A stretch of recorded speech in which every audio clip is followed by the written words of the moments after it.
Hi welcome to village Siri cooking. ఈ ఛానల్ని ఆదరించిన ప్రతి ఒక్కరికి మా హృదయపూర్వక నమస్కారములు.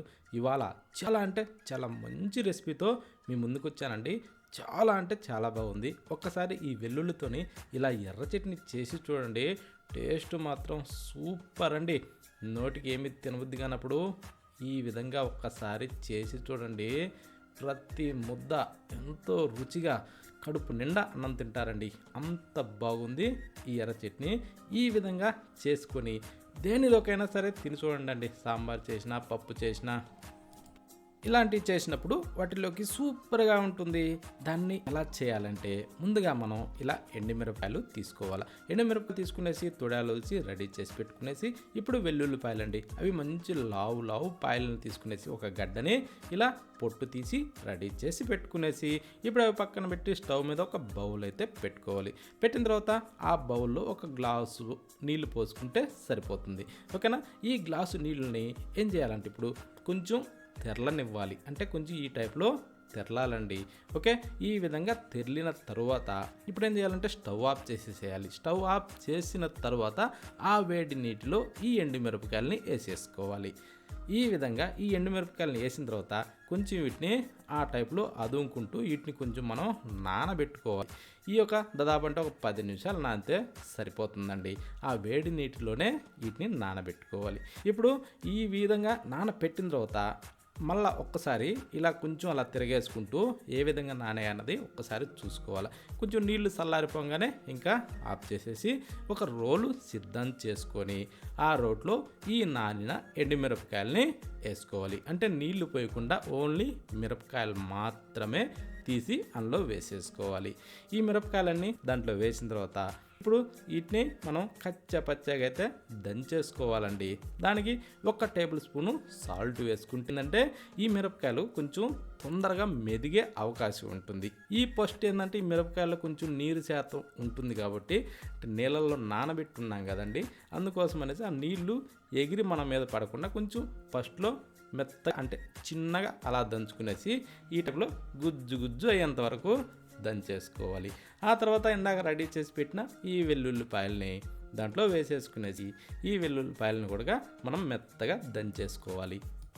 ఈ వెల్లుల్లిపాయలను కూడా ఈ విధంగా మనం మెత్తగా గుజ్జులాగా దంచిన తర్వాత ఇప్పుడు మనం ఏం చేయాలంటే అదే రోట్లో ఈ విధంగా కొద్దిగా నీళ్లు పోసుకోవాలండి. అంటే మనం ఏదైతే మిరపకాయలని నానబెట్టి ఉన్నామో ఆ వేడి నీరు ఆ నీటినే పోసుకుంటే సరిపోతుందండి. వేరే నీళ్ళు అవసరం లేదు. అది ఏంటండి ఒక 2 టేబుల్ స్పూన్లు, మరి ఎక్కువ అవసరం లేదు. కొద్దిగా నీటిని అలా పోసేసి కొద్దిగా అలా మిక్స్ చేసుకునేసి ఈ టైప్లో మెత్తగా రుబ్బేసుకోవాలండి. అలా రుబ్బినప్పుడు ఇందులోకించి జిగట టైప్లో భలేగా వస్తుందండి, పేస్ట్ లాగా. ఈ విధంగా దీన్ని నూరేసుకోవాలా. ఒకవేళ రోట్లో చేయాలేమో అనుకున్న వాళ్ళు మిక్సీ జారులు వేసుకున్నారా వేసుకోండి. అందులో ఏంటంటే మరి ఎక్కువ పేస్ట్ లాగా కాకుండా కొంచెం లైట్ బరకుండేటట్టు మిక్సీ గ్రైండ్ చేసుకోండి. అప్పుడు తినడానికి కూడా చాలా బాగుంటుంది. ఓకేనా? కానీ ఈ టైప్ రోట్లో చేసిన దానికి వచ్చిన టేస్ట్ ఆ మిక్సీలో దానికి కొంచెం తక్కువగా వస్తుంది. కానీ ఈ విధంగా రోట్లో చేయండి, టేస్ట్ మాత్రం అదిరిపోద్ది. ఇప్పుడు ఈ నూరిన ఈ పేస్ట్ని ఒక ప్లేట్లో అయితే వేసేసుకుందాం. ఈ ప్లేట్లో వేసిన తర్వాత ఇప్పుడు ఈ ప్లేట్ని పక్కన పెట్టేసి ఇప్పుడు స్టవ్ ఆన్ చేసేసి ఒక ప్యాన్ అయితే పెట్టుకొని దాంట్లో కొంచెం ఆయిల్ వేసుకోవాలి. అంటే దాదాపు ఒక 2 గంటల వరకు ఆయిల్ వేసుకోవాలండి. వేసిన తర్వాత ఇప్పుడు కొంచెం వేడెక్కనిచ్చి జీలకర్ర సగం టేబుల్ స్పూను, ఆ తర్వాత వెల్లుల్లిపాయలు ఒక 4-5 తీసుకునేసి అలా ముక్కులు పొడిసి అందులో వేసేసుకునేసి ఇవి రెండింటిని ఏంటంటే కొంచెం మనం ఎరడాలుగా వేగనిచ్చుకోవాలి.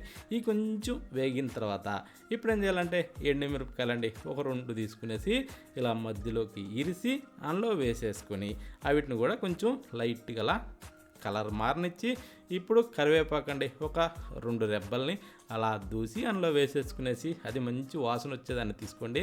మంచి స్మెల్తోని బాగుంటుంది.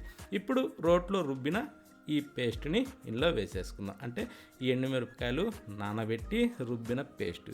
ఈ పేస్ట్ వేసిన తర్వాత ఇప్పుడు ఏంటంటే కొంచెం సన్న మంట మీద దీన్ని లైట్గా వేగనిచ్చుకోవాలండి. అదే ప్లేట్లో కొద్దిగా నీళ్ళు పోసి అలా పోసుకునేసి, ఎక్కువ అవసరం లేదండి నీళ్ళు. ఇదేంటంటే ఈ ఉడకటానికి ఏంటంటే కొంచెం కావాలి కాబట్టి లైట్గా పోసుకోవాలి. ఇప్పుడు దీన్ని ఒక 2-3 నిమిషాల పాటు సన్న మంట మీద బాగా ఉడికించుకోవాలండి. ఓకేనా. దీన్ని ఈ విధంగా బాగా ఉడికించుకుంటే ఆ ఉడికేటప్పుడు స్మెల్ మారుతూ వస్తుంటుంది. అదేంటంటే మన ఈ పచ్చి వాసన పోయేసి మాగిన వాసన వస్తూ ఉంటుందండి. అప్పుడు మనకు అర్థమవుతుంది ఇది ఉడికింది అని. ఆ టైప్లో ఏంటంటే ఆ స్మెల్ను బట్టే దీన్ని అర్థం చేసుకోవచ్చు. టేస్ట్ మాత్రం చాలా అంటే చాలా బాగుంటుందండి. ఈ విధంగా ఖచ్చితంగా చేసి చూడండి. ఇప్పుడు చూడండి, ఈ టైపు ఒక 2-3 నిమిషాలు ఇలా ఫ్రై చేసుకొని ఇప్పుడు ఒక్కసారి చూడండి ఎలా వచ్చిందో. ఆఖరణ సాల్ట్ అవన్నీ సరిపోయినాయా లేదా ఒక్కసారి చెక్ చేసుకునేసి ఇక స్టవ్ ఆఫ్ చేసుకోవచ్చండి. ఈ టైప్లో చెయ్యాలే కానీ నోటికి తినబుద్ధి కానప్పుడు ఈ విధంగా చేసుకొని తిని చూడండి. ప్రతి ముద్ద కమ్మగా ఎంత బాగుంటుందంటే అంత బాగుంటుందండి. ఇంకా మనం ఇంట్లో ఏది చేసినా, మనం పప్పు చేసుకున్నా, సాంబార్ చేసినా, రసం చేసినా, ఇంకా వేరే ఏ కర్రీ చేసినా దాంట్లో కొంచెం స్పైసీగా మనం తినాలి అనిపిస్తే దీన్ని కొద్దిగా అలా వేసుకునేసి దీంట్లో ఇంకా నెయ్యి పోసుకొని కూడా తింటే ఇంకెంత బాగుందంటే అంత బాగుందండి. అందరూ ట్రై చేయండి. మళ్ళీ కలుద్దామా?